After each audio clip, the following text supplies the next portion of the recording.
Hey everybody, welcome back. This is Jazzy's Games, and we are playing Don't Starve, Reign of Giants, Lights Out, featuring Wendy. Now, funny story, I recorded this episode with voiceover, and I actually had the microphone muted for the entire episode, so I'm doing voiceover voicing over this particular episode.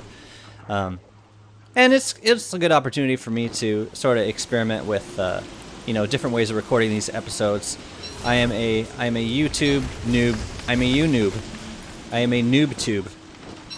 I am a tube filled with noobs. So I'm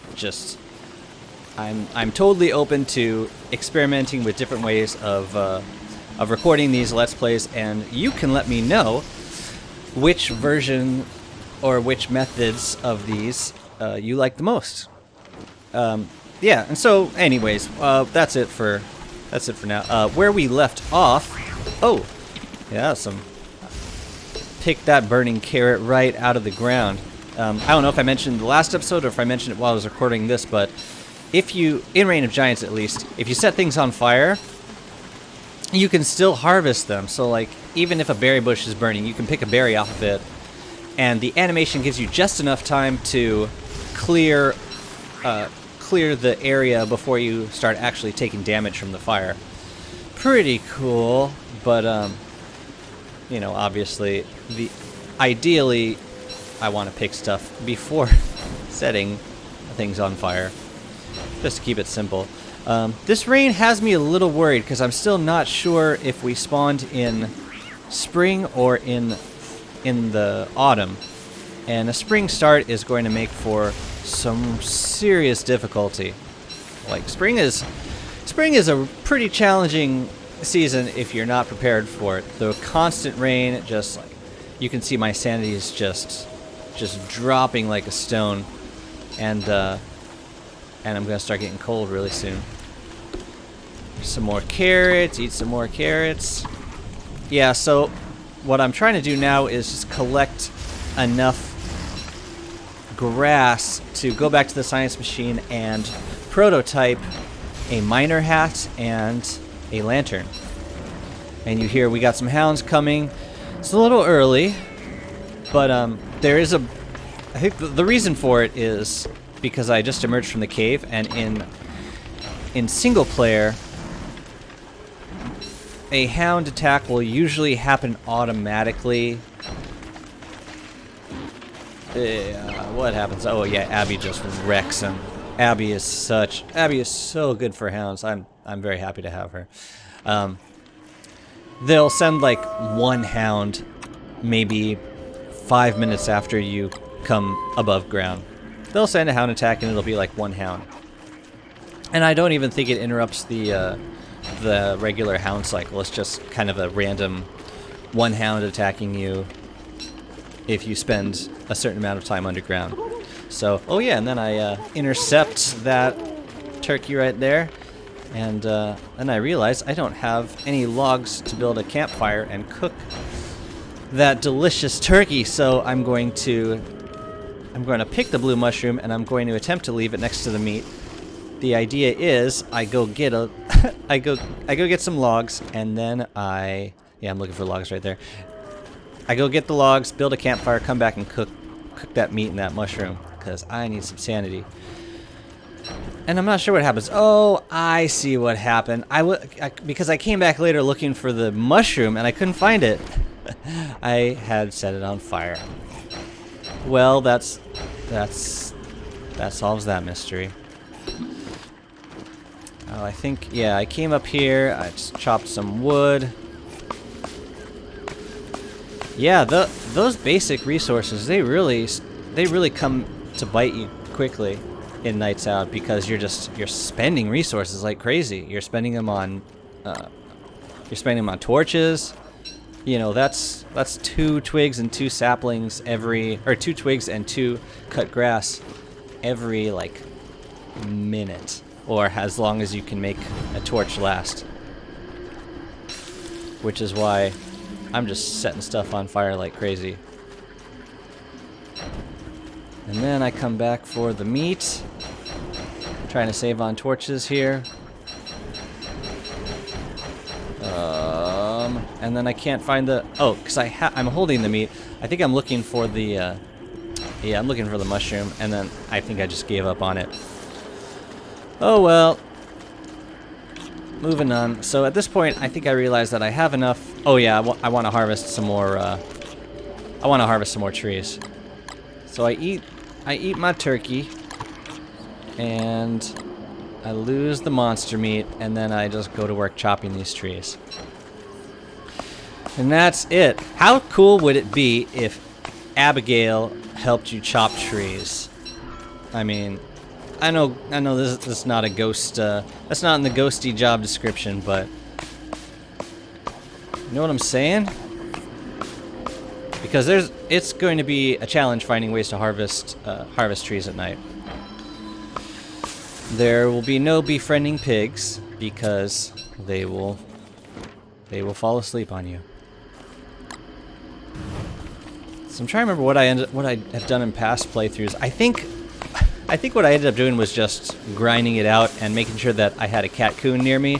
So I was just chopping trees while giving pine cones to the Catcoon and just collecting all the loot from him. Yeah, and I think that's all I'm gonna collect for now. Plant a tree just to be nice. Pre-build new campfire and head back. One thing I can do is, if a rook spawns near the wooden platform, I can use that rook to harvest some trees. Just plant a bunch of trees in the area and then aggro him and get him to knock them all down. I can also do the pinecone glitch. I have no qualms against using glitches. Certain glitches I don't want to use, like the Glommer glitch where you can just keep killing him and Krampus will just keep spawning, and then you relog, Glommer comes back to life, you kill him again, and you can just spawn tons of Krampuses that way. I think it's kind of cheap. Especially in Lights Out because look, they're gonna be asleep all the time. You're just gonna be able to pick them off, and they drop tons of charcoal. Yeah, even if you don't get the Krampus Sack, you're just gonna get a ton of monster meat and a ton of charcoal for doing nothing, just killing Glommer over and over again. And yeah, it doesn't seem like a reward well earned. So I'm going to refrain from doing that. What I will be doing is taking advantage of the full moon. You can see it's day 7. I think it's either day 8 or day 9 that the full moon starts, and then you get 2 days of full moon. I'm going to use that to yeah, I'm just going to utilize as much of the full night light as possible.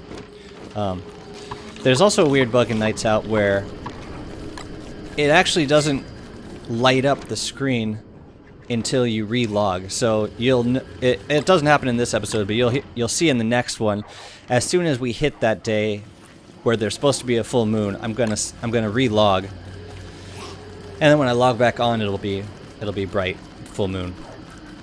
And then the flip side of that is, as long as you stay logged on, that brightness will never go away. So you'll just have infinite light even after the full moon ends, which I'm going to avoid doing. I'm going to, as soon as those 2 days are over, I'm going to relog and log back on because,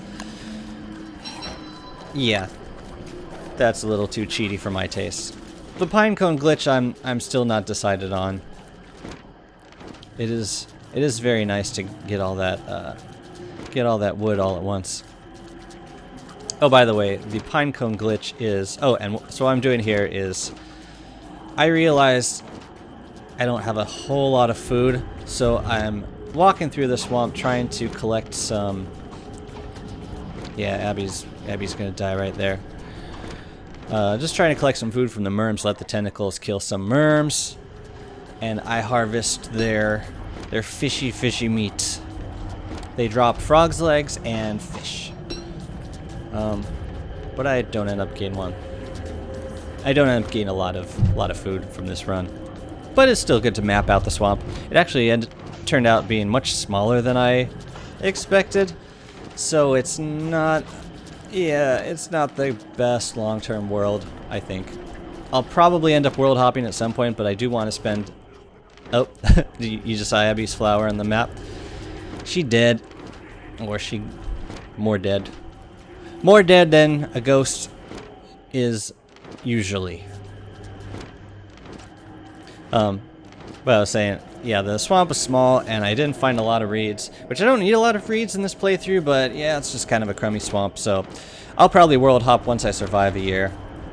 Or once I raid the ruins, all 3 ruins, I'll probably move on. And maybe pick another character.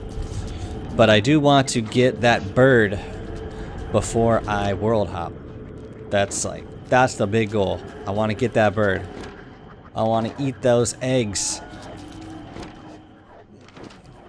Oh, so the pine cone glitch is where you drop pine cones on the floor, one at a time, and then you set them on fire, and then you extinguish the fire. And you can do this with a fling-o-matic or with a luxury fan. And then once they're extinguished, you relog, and when you log back on, they are all planted tree saplings. Pretty cool. And it lets you plant a ton of trees in a small space. You can also make the... So, like, arranging them is... you know, there are a couple ways to do it. You can put them in a chest and then take each one, click them out while you have a full inventory, and like click on the ocean while you're holding a pine cone, and that'll drop the pine cone at your feet. And you can do that as many times as you need to just drop all the pine cones on the ground. Or you can feed them into a wormhole. They will pop out the other side of the wormhole in a perfect circle. But that won't be for a while if I ever end up doing that. Because chopping trees is going to be my activity while I feed Catcoons. And I will be feeding many Catcoons. Alright, we got a couple legs and a fish. And I think... Is that all that I end up taking? Yeah, I run back home like a little baby. So you notice I left Chester outside of the map. Oh, like, don't bring Chester into the swamp. It's not worth it. Just let him be. Let him be alive. And put on your favorite armor and just go running around the swamp. Keep moving. And the tentacles will not harm you. Hey, buddy. Thanks for killing all those random pigs for me. Huh. Do I kite this guy? Yeah, I kite this guy. Alright, we'll put the lantern down, and hey, took one hit. Yeah, merms are totally kiteable. Oh, they must have been weakened. Yeah, merms are totally kiteable. They just, you don't get a lot of opportunities to kite them because they all, like, you're never taking on one merm. You're always taking out all of the merms in the house all at once. Unless you stumble across a rare set piece which has merms and pigs fighting each other. But other than that, yeah, I typically don't try and kite them. Because they can harm you. In DST it's a little easier because you can cancel the attack animations, but Reign of Giants, or single player, is just... It's not very fun. Man, those Catcoons really like Chester. You like something in there? You want something out of Chester? That's a little weird. Alright, so I pre-built a fire pit. Oh yeah, so I decided I was going to make this sort of a... It's good to have a mini base outside of each of the cave entrances, I guess. The cool... I mentioned this in a previous episode, but I don't have to worry about bats coming out of the cave entrance. So I can base right on top of the cave entrance and not worry about a thing. Oh yeah, I prototype a ham bat. That's always a good thing to have ready. And then what do I do? I think I go back into the caves. I'm trying to remember. It's not like I just recorded this. It's not like I just played this. Okay, I'm leaving. Yeah, I'm definitely going down into the caves. And did I Did I take Chester with me? Yeah, I think I did. Oh, so I was testing out this idea where if you enter a map without a player specific item, the game gives you the item back. So in this case, Abigail's flower, you can see it's in my inventory, even though I wasn't carrying it when I went into the caves.